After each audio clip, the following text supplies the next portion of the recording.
Seorang pejabat Cina menjadi sorotan setelah menyemburkan teori konspirasi bahwa virus corona dikirim militer Amerika Serikat ke Wuhan. Serangan itu sebagai respons setelah ada pejabat Amerika Serikat yang menyatakan Beijing dianggap terlalu lambat dalam menangani wabah sejak berkembang tahun lalu. Pejabat yang dimaksud adalah penasihat keamanan nasional Robert O'Brien yang berucap reaksi Cina menyebabkan dunia terlambat bertindak selama 2 bulan. Dalam kicauannya di Twitter, juru bicara Kementerian Luar Negeri Zhao Lijian mengunggah video Direktur Badan Pengendalian dan Pencegahan Penyakit Robert Redfield.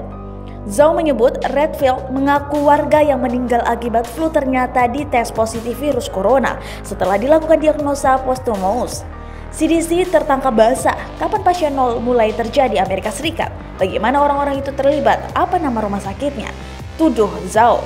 Mungkin saja militer Amerika Serikat yang membawa wabah ini ke Wuhan. Ayolah transparan, beberkan data kalian ke publik.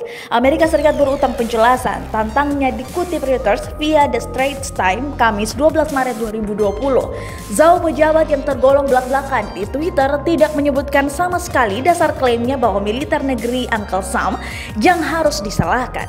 Koleganya sesama jubir Kemenlu Cina, Geng Sang, sebelumnya sempat mengkritik Washington karena komentar mereka yang dianggap tak bertanggung jawab dan amoral.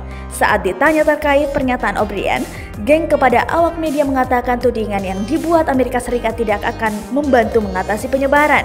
Dia menerangkan upaya Cina untuk memperlambat penyebaran virus bernama resmi SARS-CoV-2 itu harusnya memberikan dunia kesempatan. Kami berharap pada saat ini sejumlah pejabat Amerika Serikat mencurahkan tenaga mereka untuk bekerja sama, bukannya malah menyalahkan kami, ketusnya.